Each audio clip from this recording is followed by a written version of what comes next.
Okay, thank you so much for joining.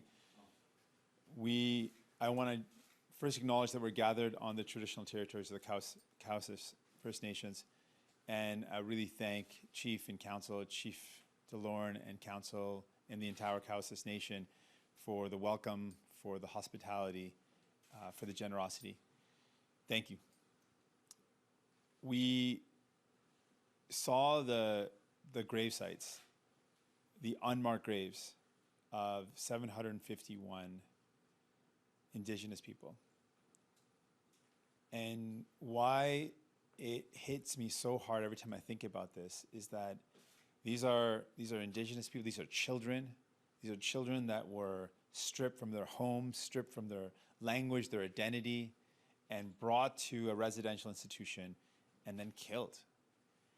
And this genocide hits us hard. And I was trying to think about why this is so painful.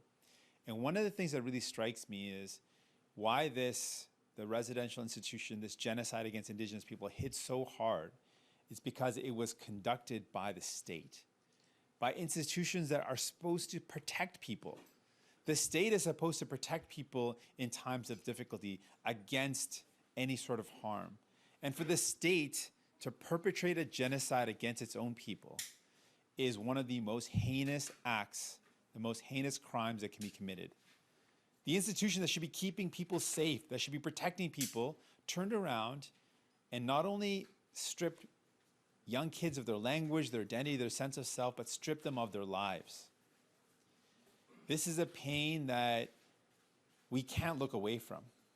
We have to confront it directly. We have to feel the pain because that pain is being felt by Indigenous people to this day. It is not a distant past. These residential institutions were just, some of them recently closed. And the trauma and the injury and the pain is felt to this day. And that's why I'm calling for justice. We need justice.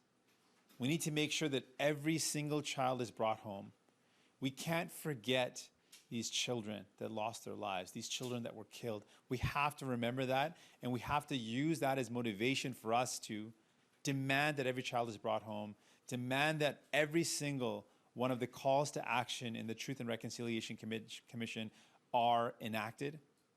We need to make sure we're funding the support that Indigenous communities need for the trauma.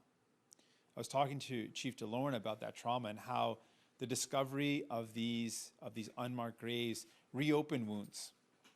And when they were first trying to identify how many gravesite unmarked graves there were, first bought a couple hundred flags, and then realized there was more, and then a couple hundred more flags, and then a couple hundred more. It is devastating to a community to know that little kids were killed, little kids were left in unmarked graves. This is a legacy of Canada. And this is a legacy that we have to confront. And I want Indigenous leaders to know, I want Indigenous communities to know, I made this commitment to Chief Delorme, that I will fight for justice. You can count on us to fight for justice. Aujourd'hui, on est ici et on a vu où les enfants étaient trouvés. Et c'est une honte nationale. Le fait que les enfants autochtones étaient volés de leurs parents et puis tués dans les pensionnats autochtones, c'est une honte nationale, c'est une horreur. Et on doit reconnaître cette horreur. Et ce qui est pire encore, c'est le fait que c'est un génocide causé par le gouvernement, par l'État. L'État qui doit protéger la population, l'État qui doit protéger les droits des personnes. L'État a tué les enfants autochtones. Et les blessures, le trauma continue jusqu'à aujourd'hui. Ce n'est pas une blessure ancienne, c'est une blessure qui continue. Et c'est mon engagement qu'on demande la justice pour la communauté autochtone.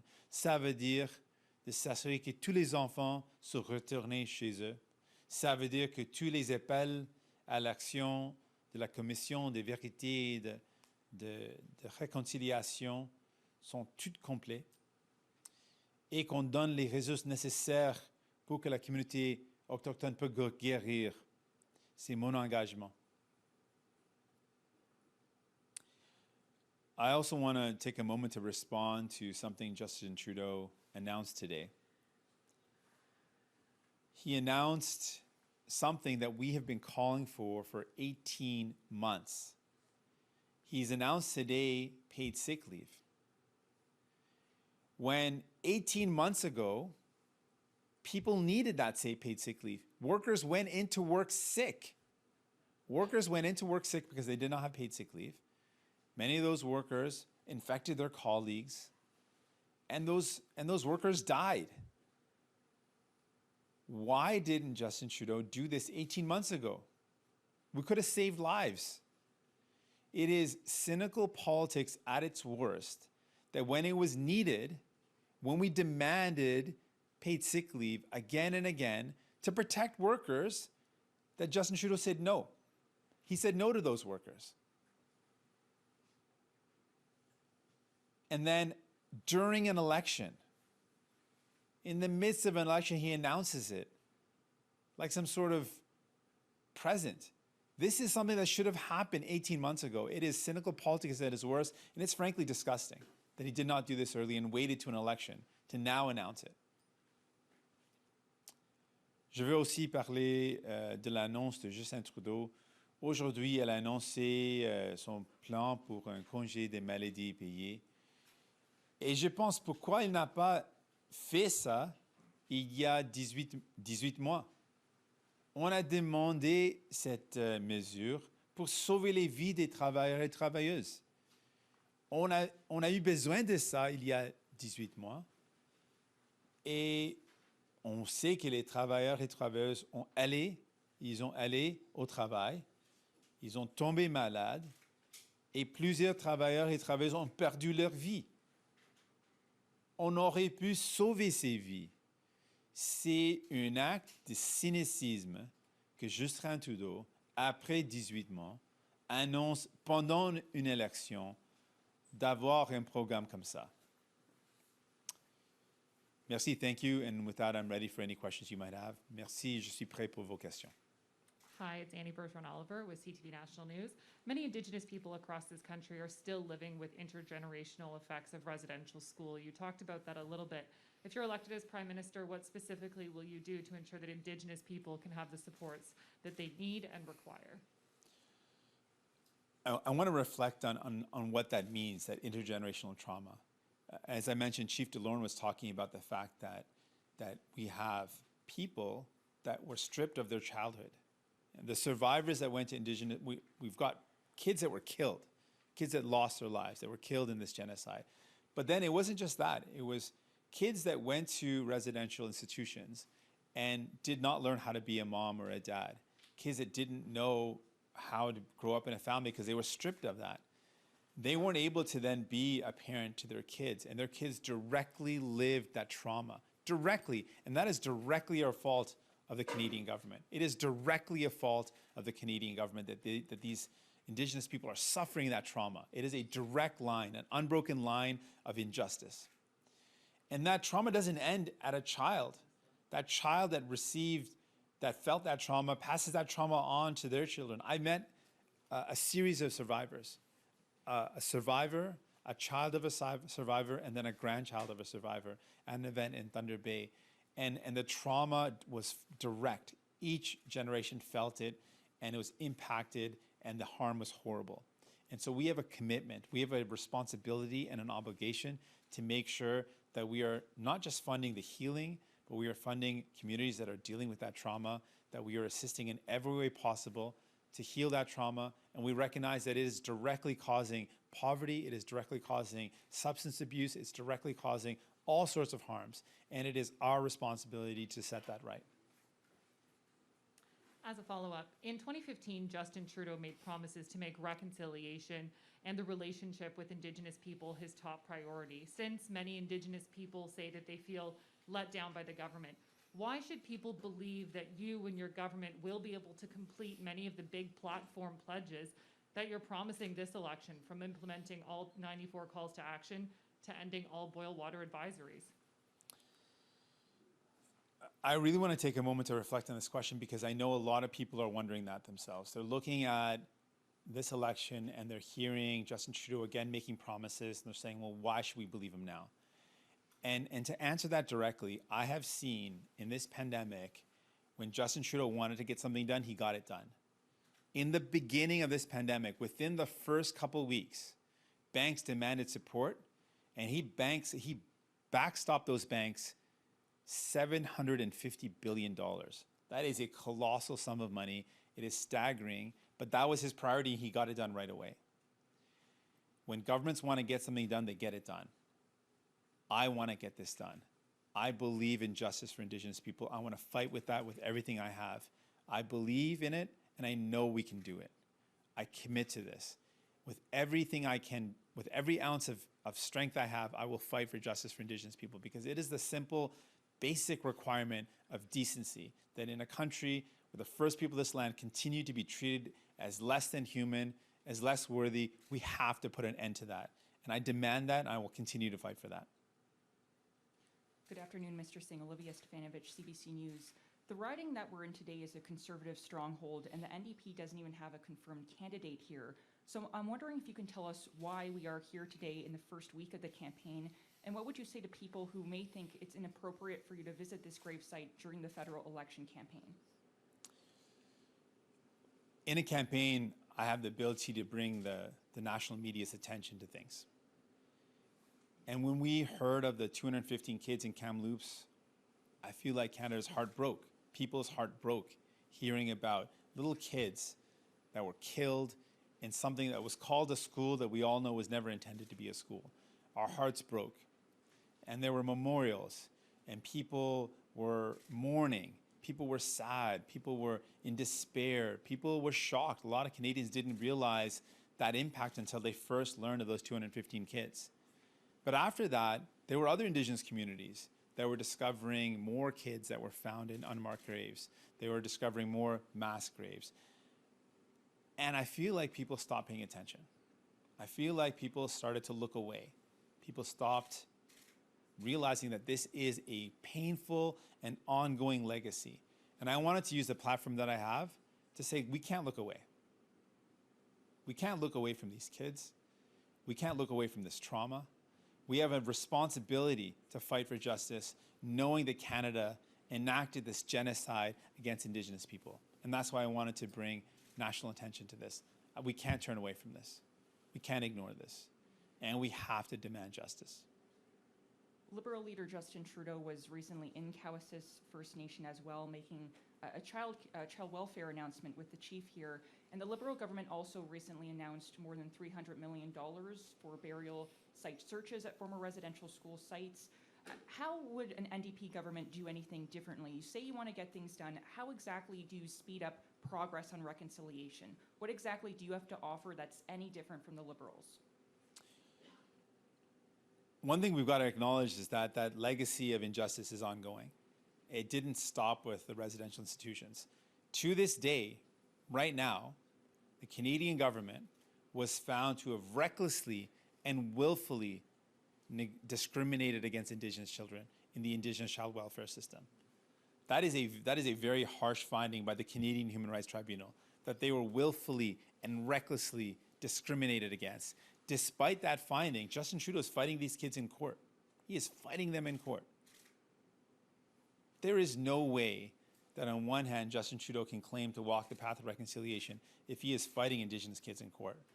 A New Democrat government, me as Prime Minister, I would immediately stop that fight against Indigenous kids. I would immediately implement the ruling of the Canadian Human Rights Tribunal. We would ensure that every community in this country had clean drinking water. We would respect Indigenous communities as nations and work with them with the spirit of the United Nations Declaration of the Rights of Indigenous People, with true nation-to-nation relationships. We would walk the path of reconciliation. There is no excuse that in the 21st century, with a G7 nation, that Indigenous communities still don't have clean drinking water. There is no excuse that I buy that makes any sense whatsoever. That's what we would do differently. We would walk the path with real conviction and real justice in our hearts.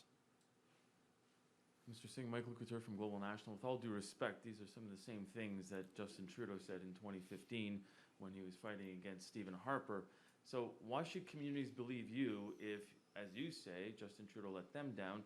How are you not going to let them down, besides saying political will? Because everybody will say, hey, I'm going to get it done. But once they get into power, they realize it's tough to govern. One, I'm not Justin Trudeau. I'm not like him. I've lived a different life. And I've felt some of the pain of what it's like to be considered less than.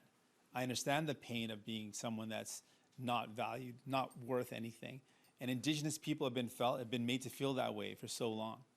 Maybe other politicians don't care. Maybe it's not important to them. Maybe they've never experienced what it's like to be considered less worthy just because of the way you look. I know a little bit what that's like. And I promise you, I'll be different. As a follow-up, just want to ask you about sick leave. Why are you calling it cynical politics by the Liberals if they finally did something that you've been calling for when you were very happy to take a victory lap on everything else that you got done for Canadians that the Liberals weren't doing originally? In this case, we went through a first wave, a second wave, a third wave of COVID-19, and every step of the way we said we need better paid sick leave. We need paid sick leave to save lives. Public health officials said one of the most important tools to save lives is paid sick leave. We heard it repeated again and again from all levels of public health experts saying one of the most important things we can do to stop the spread of COVID-19 and to save lives is make sure we've got adequate paid sick leave to keep people home when they're sick. We said that again and again.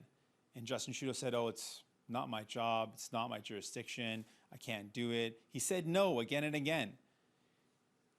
To announce something in the midst of an election that could have been done 18 months ago is disgusting, particularly when lives were lost because he didn't do it earlier. And particularly because we said clearly we would have supported this 18 months ago. We said we would have passed this. We wanted it. And it's not about claiming victory, it's about saving lives. And lives could have been saved if Justin Trudeau would have just done this 18 months ago. What changed in those 18 months? The public health experts have still cried out saying that we need paid sick leave. They've still demanded that for these 18 months. Why is he listening now? And why is he making this announcement in the midst of an election? What made him announce it now and not do it 18 months ago? That to me is cynical politics, to announce it in an election when he could have done it 18 months ago, particularly when we're in one of the worst crises that we've been up against, and particularly when so many public health experts have said that is the single most important tool to fight this pandemic and to save lives, when we knew that worker transmission was one of the highest causes of transmission. Bonjour, Monsieur Singh. Bonjour. Je voudrais vous entendre en français sur ce que vous feriez de plus ou de différent par rapport à Justin Trudeau. Les libéraux ont quand même investi des centaines de millions de dollars pour les nations autochtones du pays. Alors, qu'est-ce que vous pouvez nous dire là-dessus? Ce qu'on a vu dans ces derniers 18 mois, c'est si le gouvernement veut faire quelque chose, il le fait. Et un exemple clair que je peux donner, dans les premières semaines de cette pandémie, les grandes banques ont demandé d'appui. Et les libéraux ont sauté pour les aider avec 750 milliards de dollars. Milliards de dollars dans les premières semaines de cette pandémie. Justin Trudeau a montré si quelque chose est une priorité, il répond tout de suite. Mais pour la communauté autochtone qui demande de l'eau potable, quelque chose qui est tellement simple comme un enjeu de droit de la personne, tout le monde dans les grandes villes à travers le pays ils ont accès à l'eau potable. Le fait que dans le 28e siècle, dans cette époque, avec un pays qui est un des plus riches à travers le monde, que Justin Trudeau, après 6 ans, a brisé sa promesse de livrer l'eau potable à chaque communauté autochtone, montre que ce n'est pas une priorité pour lui. Et la différence que les néo-démocrates vont faire, c'est pour nous, c'est une priorité et on va livrer la marchandise. Et sur un autre sujet, les Américains ont annoncé qu'on laissait les frontières fermées avec le Canada pour 1 mois de plus. La situation ne va pas bien du tout aux États-Unis. Pourtant, les Américains peuvent entrer au Canada. Est-ce que vous pensez que le Canada devrait à nouveau fermer ses frontières aux Américains? C'est une question difficile. J'ai grandi à Windsor et Windsor, c'est une ville tellement liée avec les États-Unis. Plusieurs personnes travaillent et c'est la même chose pour plusieurs villes qui sont vraiment proches vraiment près des États-Unis. Que plusieurs personnes habitent à un côté, travaillent à l'autre côté. On a des familles partagées dans les deux pays. Donc, c'est tellement difficile, je comprends ça. Mais avec chaque question de si on doit ouvrir les frontières et si les États-Unis le font ou non, pour moi, on doit suivre les conseils des santé publique et de s'assurer qu'on prend des décisions qui protègent la population. I grew up in a town in Windsor, where a lot of people lived and worked spread over between the two countries. Lots of people lived in Windsor and worked in Detroit, or lived in Detroit and had family in Windsor. There's lots of connections. So I know this has been an incredibly difficult time for so many families that have a similar reality, that share border with the States. And I know it's been difficult. I know it's been really hard. With any decision around whether we open or close the borders, I again want to make sure that we are relying on the best evidence from public health and following the best course of action that protects Canadians. I just really want to highlight how tough it's been, particularly for those communities that are so interconnected, like Windsor, where I grew up, and many other communities. Hi there, Alex Malone with the Regina Leader Post. You mentioned when it comes to the unmarked graves, when it comes to finding justice for it, part of your platform talks about getting records from church groups, Airblades, etc. Can you kind of specifically say what justice looks like when it comes to addressing and finding those responsible for the unmarked graves and for the deaths at residential schools? Thank you. You know, one really important point that I wanted to add is that New Democrats, and I look at this as a crime. This was a crime. This was a crime committed against Indigenous people. This was a crime of genocide, the worst crime possible. And what we need to do is prosecute it like a crime. And that means appointing special prosecutors. Mumala Kakak and Charlie Angus have been leading the charge on behalf of New Democrats on this.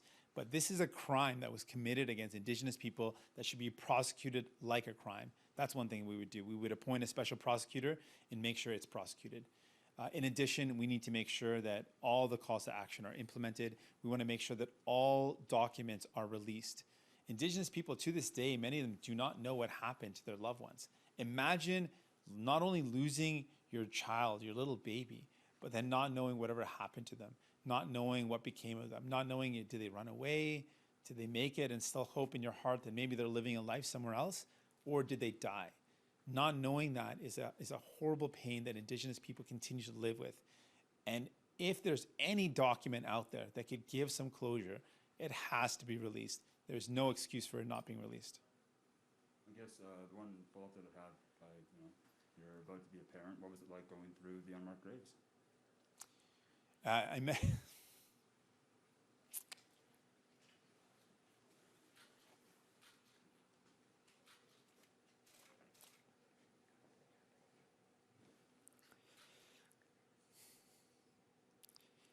I don't want it to be about me. That's the important thing.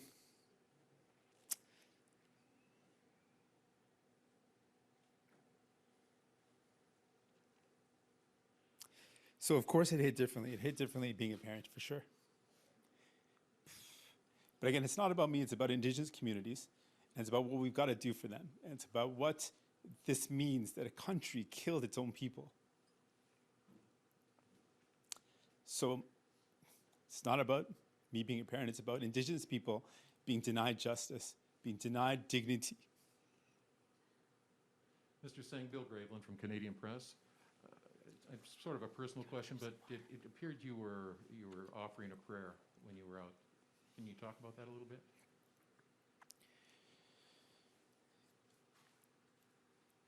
In the Sikh tradition, I wear a kirpan. A kirpan is a symbol of fighting for justice, my commitment to fight for justice.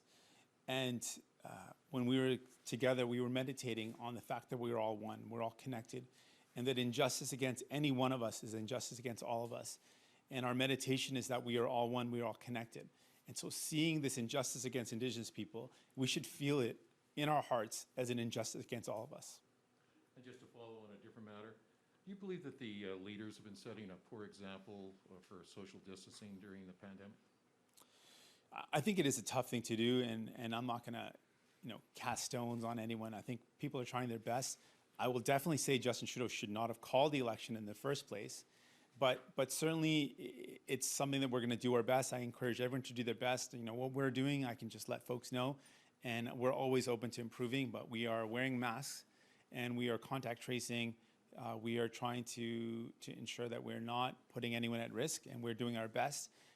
This is a difficult thing. No one's really dealt with a pandemic in their lifetime. This is our first one, and we are dealing with it as best we can. So I don't want to, I'm not going to point fingers at other parties on this. I think everyone should just do their best.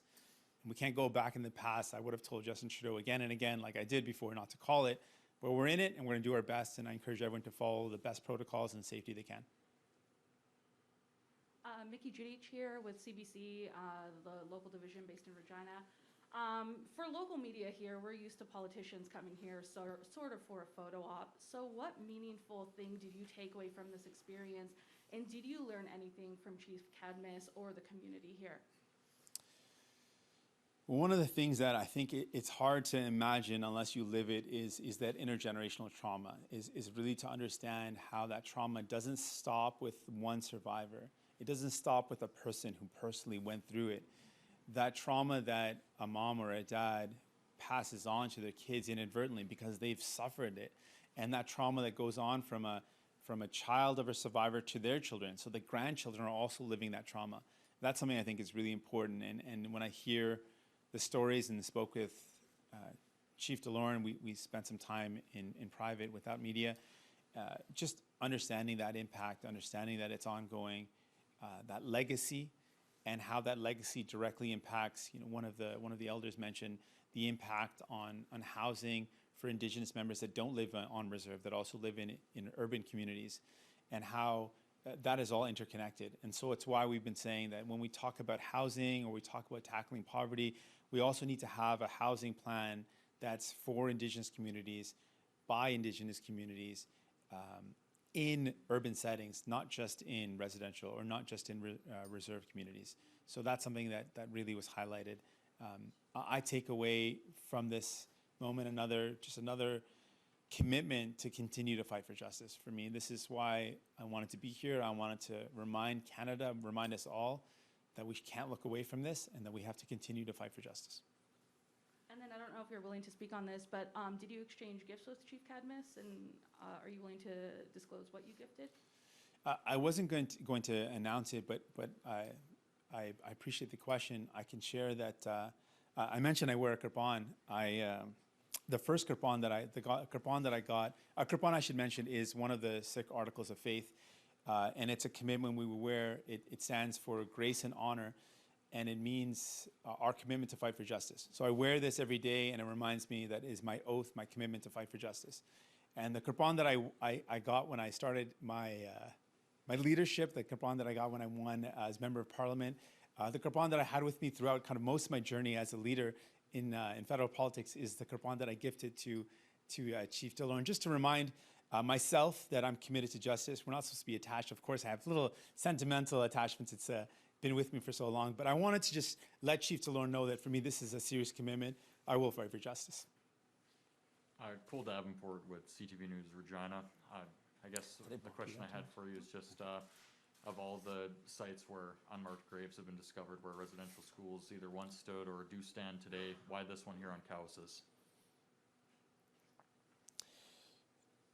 The first site at Kamloops gained a lot of attention, and it was something that really sparked something across the country.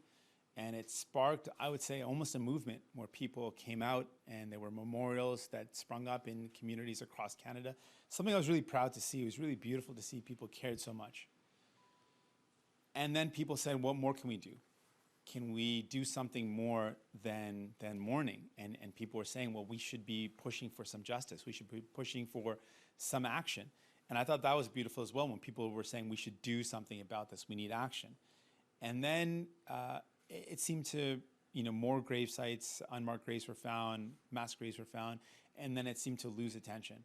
And because here in Cowessess Nation, there was such a significant number, again, 751, it didn't receive the same attention I felt. And I feel like there's an opportunity for us to look straight in the eyes of this injustice, to not turn our eyes aside, to not ignore this, and to not forget this. And so I really wanted to just draw attention that this is something we've got to deal with as a country.